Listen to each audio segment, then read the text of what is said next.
नमस्कार, आप देख रहे हैं शेष प्रश्न और शेष प्रश्न के इस विशेष कार्यक्रम में आपका स्वागत है। और इस कार्यक्रम में हम चर्चा करेंगे इस बार सत्ता के सेमीफाइनल का, यानी सत्ता में जो फाइनल है वो तो आम चुनाव में होगा, लेकिन उसके पहले जो सेमीफाइनल है वो 5 राज्यों का चुनाव है। इस समय देश में क्रिकेट के वर्ल्ड कप का धूम है और सभी लोगों के जबान पर सिर्फ क्रिकेट की चर्चा है, लेकिन उसी के साथ साथ नवंबर के महीनों में 5 राज्यों का जो चुनाव है वो भी एक तरीके से सेमीफाइनल है वर्ल्ड कप की तरीके। और दोनों ही बड़ी पार्टियां बीजेपी और कांग्रेस दोनों ही चाहती हैं कि इस सेमीफाइनल को जीता जाए और जो सत्ता का फाइनल जो मई के महीने में होगा, अप्रैल और मई के महीने में जो आम चुनाव होगा 2024 का, उसमें अपने आप को मजबूत स्थिति में ले जाएं और वहां पर अपनी सरकार बनाने का दावा पेश करें। लेकिन उससे पहले जो ये 5 राज्यों का चुनाव है वो दोनों पार्टियों के लिए किस तरीके से महत्वपूर्ण है, इंडिया गठबंधन की इसमें क्या भूमिका है, उन क्षेत्रीय दलों की क्या भूमिका है जो क्षेत्रीय दल किसी का भी खेल बना और बिगाड़ सकते हैं, उन बड़ी पार्टियों को किस तरीके से अपने गठबंधन को यहाँ पर बिखरते हुए भी देख रहे हैं, तो ये सारी चीज़ों पर चर्चा करेंगे। लेकिन इन 5 राज्यों का इसलिए भी महत्वपूर्ण है कि ये 5 राज्य भारत के उन कह सकते हैं कि भौगोलिक चीज़ों को भी आपको दिखाते हैं, जहाँ पर नॉर्थ ईस्ट का एक राज्य है, जहाँ पर साउथ का एक राज्य तेलंगाना है, और जहाँ पर राजस्थान और मध्य प्रदेश की बात करें तो ये 2 राज्य ऐसे हैं जो हिंदी हार्टलैंड, जहाँ पर सबसे बड़ी कह सकते हैं कि लड़ाई बीजेपी और कांग्रेस के बीच हमेशा से रहती है, उन दोनों का प्रतिनिधित्व करते हैं। और छत्तीसगढ़ भी इसके साथ है जो उन ट्राइबल इलाकों का प्रतिनिधित्व करता है जहाँ से कम आम चुनाव में 80 से ज़्यादा सीटें वो होती हैं जो कहीं ना कहीं ट्राइबल यानी आदिवासियों के बेल्ट से आती हैं, जिस पर आदिवासियों का एक तरीके से बहुत ही महत्वपूर्ण भूमिका रहती है। तो सबसे पहले हम मिजोरम की बात करेंगे। मिजोरम की बात इसलिए क्योंकि मिजोरम उस मणिपुर से सटा हुआ है, जिस मणिपुर में पिछले 4 से 6 महीनों से लगातार वहाँ पर हिंसक झड़पें, दंगा, गृह युद्ध जैसे हालात है, जहाँ पर मैतेई और कुकी दोनों एक दूसरे के आमने सामने हैं और सरकार को अभी तक उन दंगों को शांत करने में उस तरीके से कह सकते हैं कि सफलता हासिल नहीं हुई जैसा सरकार चाहती थी। वहीं पर राहुल गांधी मिजोरम का दौरा कर चुके हैं। कांग्रेस पार्टी वहां पर चुनाव बहुत ही मजबूती के साथ लड़ रही है और जो बीजेपी के सहयोगी दल जो वहां पर सरकार में थे वो अब बीजेपी के साथ खड़े होने में भी कतरा रहे। जोरामथंगमा की बात करें तो वो बार बार ये कह रहे हैं कि हम यहाँ पर बीजेपी के साथ इसलिए नहीं खड़े हो सकते क्योंकि बीजेपी कहीं न कहीं मणिपुर में मैतेई को समर्थन देती है या मैतेई समर्थित दिखती है, इसलिए मिजोरम में अगर वो बीजेपी या एनडीए के साथ खड़े होते हैं तो उनके लिए मुश्किलें बढ़ सकती है। भले ही वो 40 सीटों का एक छोटा सा राज्य है, लेकिन 40 सीटों के उस राज्य की इसलिए भूमिका बढ़ जाती है कि कहीं न कहीं नॉर्थ ईस्ट में जो इस समय हालात हैं उसका प्रतिनिधित्व पता चलेगा कि जनता किस तरफ जाती है, क्या वो कांग्रेस को अपनी तरफ अपने को मानती है या फिर अभी भी बीजेपी और नरेंद्र मोदी के उन विज़न के साथ है जिस विज़न को लेकर उन्होंने लुक एट ईस्ट की बात की थी, जिस पर नॉर्थ ईस्ट की एक बड़ी भूमिका उन्होंने स्वीकार किया था। दूसरा जो महत्वपूर्ण राज्य है बीजेपी के लिए वो है तेलंगाना, क्योंकि कर्नाटक का चुनाव हारने के बाद कांग्रेस पूरी मजबूती के साथ तेलंगाना में चुनाव लड़ रही है। बार बार वो ये कह रही है कि बीजेपी और बीआरएस यानी कि टीआरएस की बात, तेलंगाना की बात करें, वो दोनों ही एक दूसरे को सहयोगी पार्टियां हैं और कांग्रेस जो है वो इस चुनाव को लड़ रही है, यानी कांग्रेस इस चुनाव को जीत रही है। वहाँ पर अभी तक प्रियंका और राहुल दोनों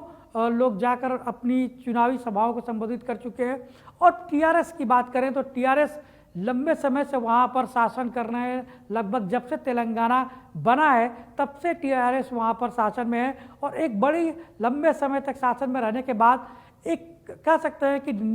जो कह सकते हैं कि सत्ता के विरुद्ध एक माहौल जो बनता है वो माहौल टीआरएस के है। तो क्या उस माहौल को कैच कर पाएगी कांग्रेस, क्या उस माहौल को भुना पाएगी कांग्रेस, ये सबसे बड़ा सवाल है। बीजेपी वहाँ पर अभी भी बहुत ही मजबूत पार्टी नहीं है, कमज़ोर है। बीजेपी की परीक्षा ये है कि वो किस तरीके से इस मुकाबले में अपने को खड़ा कर पाती है, क्योंकि पिछले चुनाव में भी इसके 3 ही विधायक थे और इस बार टी राजा जो कि बीजेपी के विधायक थे, जो लंबे समय से वहाँ पर बीजेपी ने उनको पार्टी से निष्कासित कर दिया था, अब वो बीजेपी में फिर से दोबारा आ चुके हैं और उनको उन्हीं की सीट से दिया गया। तो हिंदुत्व का जो एजेंडा बीजेपी लेके चलती है, जिसके कह सकते हैं कि वहाँ पर एक तरीके से पुरोधा कहा जा सकता है टी राजा को, वो हिंदुत्व की बातों को लेकर हमेशा ओवैसी के सामने खड़े होते हैं। उनके सहारे बीजेपी वहाँ किस तरीके से पेनिट्रेट करेगी वहाँ की विधानसभाओं में, क्योंकि वो 119 विधानसभाओं की जो लंबी सीट है तेलंगाना की,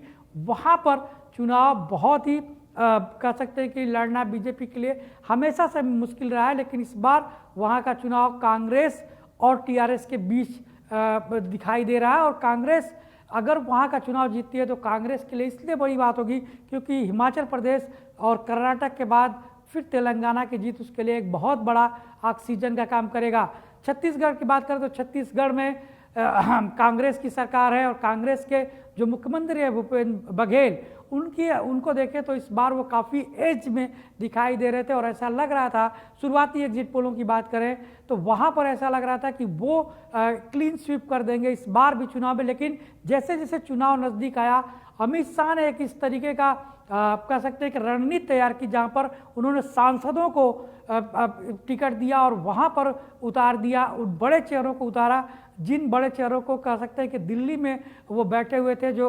सांसद थे, लेकिन उनको भी विधानसभा के चुनाव में उतार कर एक तरीके से बीजेपी अपने खिलाफ जो कह सकते हैं कैंपेन और नेगेटिविटी जा रही थी उसको खत्म करना चाहती है, और सत्ता के खिलाफ एक जो माहौल है वो भी बीजेपी को वहाँ पर फ़ायदा पहुँचा सकती है। दोनों के बीच कांटे की लड़ाई है, और इसके पहले एक चुनाव ऐसा आया था जहाँ पर इस कांटे की लड़ाई दिखाई देती, लेकिन पिछला चुनाव एक तरीके से कांग्रेस ने क्लीन स्वीप किया था, एक बड़ी मार्जिन के साथ कांग्रेस वहाँ का चुनाव जीती थी। तो ये महत्वपूर्ण है। लेकिन जो दो सबसे महत्वपूर्ण है जहाँ बीजेपी और कांग्रेस के बीच सबसे बड़ा मुकाबला है वो है मध्य प्रदेश और राजस्थान। मध्य प्रदेश इसलिए क्योंकि पिछली बार के चुनाव में neck to neck fight Congress और बीजेपी के बीच हुआ था, और 114 सीट कांग्रेस और 109 सीट बीजेपी, यानी सिर्फ 5 सीटों का अंतर था।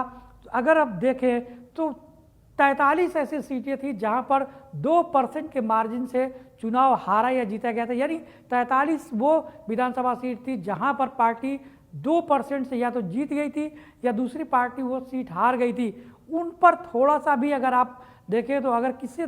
शिफ्ट होता है मतदाता तो वो दूसरी पार्टी को पूरी तरीके से बेनिफिट पहुंचा सकता है। अभी तक वहां पर लग रहा था कि कमलनाथ के नेतृत्व में कांग्रेस वहां बहुत ही फाइट ज़बरदस्त दे रही है, लेकिन जैसे जैसे नज़दीक आता गया बीजेपी ने वही रणनीति अपनाई जो कह सकते हैं कि छत्तीसगढ़ में अपनाई। यहाँ भी 7 सांसद मंत्री जो बड़े मंत्री थे केंद्र में, नरेंद्र सिंह तोमर, प्रहलाद पटेल, उन लोगों को वहाँ के चुनावी मैदान में उतार दिया गया। कैलाश विजयवर्गीय को चुनाव में उतारा गया, जो लोग चुनाव लड़ना नहीं चाहते थे विधानसभा का, लेकिन उनको भी पार्टी ने इस चुनाव में उतारा। एक तरीके का लिटमस टेस्ट है आम चुनाव से पहले बीजेपी का कि क्या ये बड़े नेता जिनको अलग अलग कह सकते हैं कि सेगमेंट में उतारा गया है, चाहे वो ग्वालियर सेगमेंट से नरेंद्र सिंह तोमर की बात करें मुरैना, या फिर मालवा से कैलाश विजयवर्गीय की बात करें, तो इस तरीके से जो सीटों से चुनाव लड़ाया गया है कि ताकि वो कम से कम 20 से 25 सीटों पर इम्पैक्ट करे। अगर वो इम्पैक्ट होता है, चाहे ज्योतिरादित्य सिंधिया का अपने गढ़ की बात करें, तो ये इम्पैक्ट क्या बीजेपी को इस बार जीत दिला पाएगी, क्योंकि बीजेपी वहाँ लंबे समय से सत्ता में है, शासन कर रही है। शिवराज सिंह चौहान एक ऐसा चेहरा है कि वो लगातार सत्ता में रहते हुए भी बहुत नकारात्मक, उनके प्रति एंटी इनकम्बेंसी फैक्टर नहीं है। वो अभी भी चुनाव में एक ऐसा चेहरा है जिनके ऊपर वहाँ के लोग भरोसा करते हैं, इसीलिए पार्टी ने उन्हीं चेहरे पे दाव लगाया। शिवराज सिंह चौहान को ही आगे करके ये चुनाव लड़ा जा रहा है। भले ही अभी तक किसी को चेहरा वहाँ बीजेपी ने घोषित नहीं किया है मुख्यमंत्री का, और सभी बड़े चेहरे इसलिए लड़ाए जा रहे हैं ताकि लोगों को ये लगे कि वो बड़े चेहरे अपने क्षेत्र से मुख्यमंत्री बनेंगे। और ये एक स्ट्रेटजी है अमित शाह की, जो हमेशा नया एक स्ट्रेटजी के साथ चुनाव लड़ते हैं। राजस्थान की हम बात करें तो राजस्थान में अगर आप देखें तो राजस्थान इसलिए भी महत्वपूर्ण हो जाता है कि वहाँ पर अब तक का पिछले 30-40 सालों का अगर आप देखें तो एक बार बीजेपी और एक बार कांग्रेस, इस तरीके से सरकारें आती रहती हैं और जाती रहती हैं। लेकिन इस बार अशोक गहलोत एक करिश्माई नेता के तौर पे उभरे हैं कांग्रेस की तरफ से, और जो उन्होंने लोगों को पॉलिसियाँ दी हैं, जिस तरीके की छूट दी हैं, महिलाओं को 10,000 रुपये देने की बात की गई है, सिलेंडर 500 रुपये में देने की बात की गई है, पुरानी पेंशन स्कीम लागू करने की बात की है कांग्रेस ने, जो कि पुरानी पेंशन इसलिए महत्वपूर्ण हो जाता है कि इसी एजेंडे के तहत कांग्रेस ने हिमाचल प्रदेश और कर्नाटक का चुनाव जीता है। बीजेपी से एक एज जो मिल रहा है वो इसी मुद्दे पर मिल रहा है, जहां पर पुरानी पेंशन की बात की जा रही है। तो ये पुरानी पेंशन क्या फिर से कांग्रेस को वहां दोबारा सत्ता में लाकर एक इतिहास बना पाएगी, ये एक चुनौती है कांग्रेस के लिए भी। लेकिन बीजेपी जो कि वहाँ के रोटेशन प्रणाली के तहत इस बार बीजेपी की सत्ता आनी चाहिए, बीजेपी वहाँ पूरा प्रयास कर रही है। अब तक वसुंधरा राजे वहाँ पर चेहरा रहती थी, लेकिन इस बार 7 सांसदों को उतारा गया है और किसी को भी चेहरा बीजेपी नहीं बनाई, यानी सिर्फ एक चेहरा, यानी मोदी के चेहरे पर ये चुनाव लड़ेगी बीजेपी। और मोदी का चेहरा होने से कहीं ना कहीं मोदी का पूरा कह सकते हैं कि जो चुनावी दांव है वो लगा हुआ है, क्योंकि मोदी एक ब्रांड है और एक ब्रांड के सहारे बीजेपी इस चुनाव को जीतना चाहती है 5 राज्यों के चुनाव में से। और अगर मोदी का ब्रांड इसी चुनाव यानी सेमीफाइनल में ही कमज़ोर पड़ जाता है, अगर नहीं आता है, तो क्या 2024 का जो चुनाव है जिसमें मोदी हैट्रिक लगाने की बात कर रहे हैं, वो वहाँ पे हैट्रिक लगा पाएंगे या नहीं। तो एक बड़ी चुनौती है बीजेपी की स्ट्रेटजी टीम, जो उनके चाणक्य हैं राजनीति है अमित शाह, उनके लिए, खुद मोदी के लिए एक बड़ी चुनौती है। वही कांग्रेस के पास एक मौका है कि वो इन राज्यों को जीत के एक पूरी तरीके से इंडिया गठबंधन में अपने दावे को मजबूत करे। और जो गठबंधन है उसका विधानसभा में ये हाल है कि इंडिया गठबंधन लगातार बिखरा हुआ है और अभी वो गठबंधन एक दूसरे के खिलाफ लड़ रहा है। तो कांग्रेस अगर मजबूत होती है तो क्या ये गठबंधन आगे चल पाएगा, क्योंकि कांग्रेस के मजबूत होने का मतलब साफ है कि उस समय चेहरा प्रधानमंत्री का भी कांग्रेस से होगा। और ये क्या वो सियासी गठबंधन जो क्षेत्रीय ताकत है वो इस बात को स्वीकार कर पाएंगे या नहीं, क्योंकि आम आदमी पार्टी सभी जगह कांग्रेस के खिलाफ लड़ रही है, सपा बसपा सभी छोटी पार्टियां भी चुनाव में इस बार लड़ रही हैं। तो ये चुनाव सिर्फ एक चुनाव नहीं है, ये एक तरीके से पूरी तरीके से देखा जाए तो एक रिहर्सल है, सेमीफाइनल है, जो आम चुनाव आने वाला है मई 2024 में। और उसके पहले का यह चुनाव ये बताएगा कि उस सत्ता के शीर्ष पर कौन सी पार्टी, कौन सा नेता अपना दावा मजबूत करेगा।